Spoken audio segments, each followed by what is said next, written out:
How to be more self-confident, part 1, 2, 3. Number 11, failure is part of the journey. If you do a Google image search for kind of success quotes or failure quotes, they always have this, they always tie in together that like failure is part of success. And it's not just a load of baloney. Who says baloney? It's actually true. Failure is part of life for literally everyone. Yes, people have more failures than others. Yes, people have more success than others, but everyone fails at some point, and that's fine.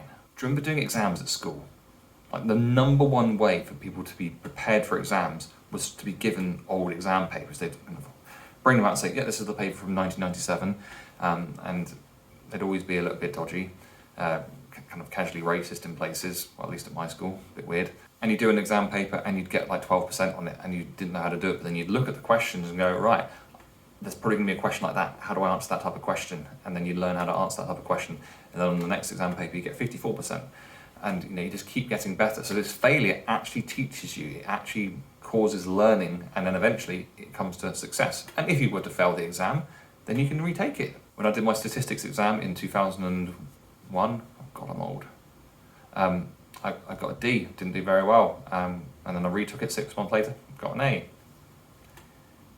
Failure at that one moment doesn't define you. One simple thing is just to decide that anytime you fail, it's a lesson. Now, I know that sounds like really kind of, woo, oh yeah, every failure is a lesson, man. But to be honest, it actually is, if you decide it's going to be. You can sit there moping around saying, oh, I failed, I'm terrible, I'm a failure. Or you can say, what can I learn from this? It isn't what happens to us which defines us, it's how we react to it. Just to be clear, it isn't what happens to us which defines us, it's how we decide to react to it. But what has this got to do with self-confidence? Well, to be honest, failure or the fear of failure can really stifle our self-confidence because we worry about what's going to happen. And if you do worry about the future a lot, then I've got a catastrophizing blog which you can find somewhere here, maybe there. I'm not very good at putting the video in the right place yet. I'm going to point there. Now, what I'm talking about here is not toxic positivity where you just go, yeah, everything's positive, everything's great, man, because I don't think that's healthy. But what you can do is look at where you have failed and then pick out the positives from it so that you can feel good about your failure rather than just feeling like everything's a pile of shit. Let's say you're not very confident at public speaking, and if you are one of those people, it's about 1 in 3, so you're definitely not alone. So let's say you have to do a presentation at work and you worked hard on this presentation, and when you gave it, you kind of were rocking a bit side to side and you kind of stumbled over a couple of words and you were reading off the sheet and maybe you were shaking as well, but you got through the whole thing. Now, you could just go, oh my God, I was wobbling, I was like shaking and like words, and it wasn't fluent. And you could look at it like that, or you could look at it a different way. So first thing, find the positives. Well, you got through the talk, didn't you? All of the necessary information would have been provided to the people listening, and you managed to read your whole thing word for word. Those are definitely good things. That's, you've covered the basics of a good presentation. Now look at the negatives and decide what can I learn from each of those negatives. So maybe rather than reading word for word and so you have to look down all the time, is to simply write some bullet points and then riff off of those so you get a more natural and free-flowing speech. Bullet points also mean there's no tricky words or like sentences which you have to read because it just, whatever comes to your mind comes out your mouth. A bit like when I'm talking to you here, and I just end up saying random shit like velveteen the other day. And to stop yourself from rocking side to side, plant your feet shoulder width apart and concentrate on keeping them in that position. By taking stock, looking at the positives and learning from the negatives, you could feel more confident? Let's try confident about your next speech. That example about giving a speech could be used and applied to anything at all. Important thing to ask is, if you do fail, then to ask yourself, what can I learn from this? I've said throughout this self-confidence series that I believe that self-confidence is made up of all the things that we feel self-confident or not very self-confident about. So when I ask you about self-confidence, you're probably going to gravitate towards the thing that you feel least self-confident about. Finish this sentence for me. If I was more self-confident, then I would blank. Think big. Just pretend. Let's play make-believe for a second. Let's just pretend that you are really super duper self-confident, which is difficult to imagine if you're not self-confident, but just imagine that you are. What would you do? Whatever that thing is that you would do if you are like super self-confident, that is the thing that is your big goal. That's the sort of thing you should be aiming towards. And it's likely that if you've done this right and you're thinking of something, big that you do, if you're really super self-confident, then you're probably feeling a little bit terrified about even the prospect of thinking about that. And if you've done that, you've done it right. Scary goals are actually good because it actually means something to you, right? It would be absolutely and utterly ridiculous to think that you could just go out and do whatever this goal is tomorrow, because you have to even imagine being self-confident to even think about doing it in the first place. So what you have to do is now focus on the little baby steps that go in between where you are now and you being super self-confident, so that you're able to do the thing that you want to do. So going back to that example of talking in front of people, just because public speaking is a big issue for a lot of people, well, yeah, maybe your thing is that you want to give a TED talk, and that would be what you would do. You'd just talk in front of 2,000 people if you were completely confident. So you're not going to do that tomorrow. So what do? Well, you get comfortable doing it in front of 2 people. And then your next step would be to do a presentation in front of 5 people, and then it'd be doing a longer presentation in front of 5 people. Then it'd be doing one in front of 10 people, and then it'd be doing one with 10 people without any notes, and then it'd be 10 people but longer. And you see where I'm going with this, that you have to build up these things.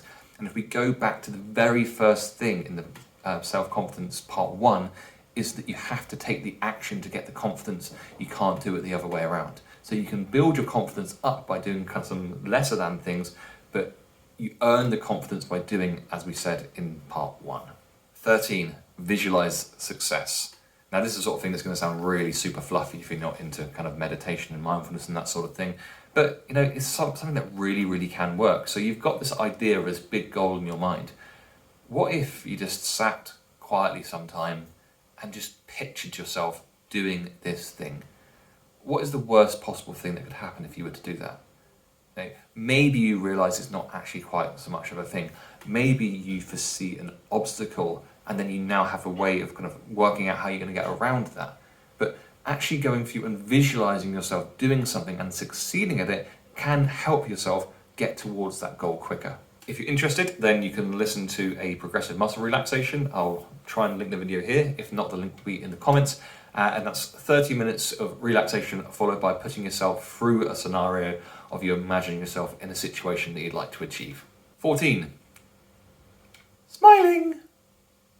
I wrote a whole blog about, if you smile, you can make yourself happier, because our brains are bloody stupid, apparently. Scientifically proven, not just woo-woo. So smiling, try smiling more. If you, tell you what, try this now, try it with me. Just do the biggest, stupidest, goofiest smile you can. Just like a Joker type smile. It's too big, like uncomfortable a little bit. But what you find is that when you do this and you hold it like uncomfortably long, it actually makes you feel a bit happier. Like it actually kind of releases the kind of dopamine and happiness hormones, which actually make you feel happy. And you just hold it for longer and longer. Try it. Actually try it. Don't just sit there and go, oh yeah, God, he looks a bit weird. Actually try it. Please do. Let me know in the comments whether it actually works or not. Trust me, it does.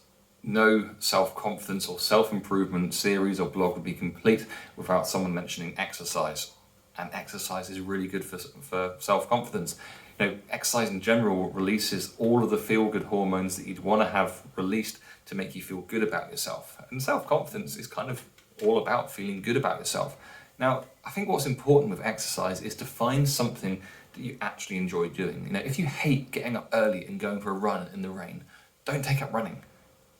If you don't like sitting quietly with music on doing yoga, then don't do that. Try dip your toes into different things. It doesn't matter if you try a new thing each week, but eventually you may find something you actually enjoy. And getting your heart rate up, getting those hormones released will make you feel better about yourself. And giving yourself time to do things that you like is also good for self-confidence as well. Number 16, celebrate all of your successes. Now this is something which I have a real hard time getting through to coaching clients, not because I'm a bad coach, but just because people are really, really stubborn. But it's important to understand that you are running your own race. I don't care if you're doing very, very similar things to someone else. They're a different person. They have different genetics. They have different, upbringing. They have different everything. So whatever they're doing doesn't matter. You only need to concentrate on what you're doing. And things which you perceive as difficult, they will perceive as easy, and vice versa. So if you do something which you find difficult and you succeed, celebrate it. Generally, genuinely say, well done. That was really hard for me, and I did it. Problem is that most people go, oh God, I did this thing that was really, really hard. Oh, but Jeff would find it really easy, so I'm not going to celebrate that because I'd look really stupid if I celebrated something which someone else found easy. So what? Like, if you do something which is difficult and you succeed, celebrate it. It doesn't matter how difficult it would be for someone else. I'm not saying like go out and organise a full party if you just manage to like not eat a cake all day or whatever, you know. But genuinely find a way of like saying, yes, I did it. I actually did it. This was really difficult for me, and I did it. Even if it doesn't matter. I mean, I've said this about 96 times, but it doesn't matter if someone else was finding it easy. You didn't, and you still did it, and you succeeded. So be happy. Be proud of yourself. But the question that really kind of annoys clients I have is when I say, what's the worst thing that could possibly happen if you celebrated your success? And typically they don't have an answer and they look at me a bit pissed off because I've been really annoying and clever again. But what's the worst thing that could happen if you celebrated your success? Be proud of yourself. Be proud of your achievements. Go forth into your life and do the things that make you happy. If you haven't watched the other parts of this series, then I really think there's some great information for you in part 1 and part 2. I'll put that in the links to that at the end. But just go forth into the world, be yourself, be confident, and achieve all the things that you want to achieve.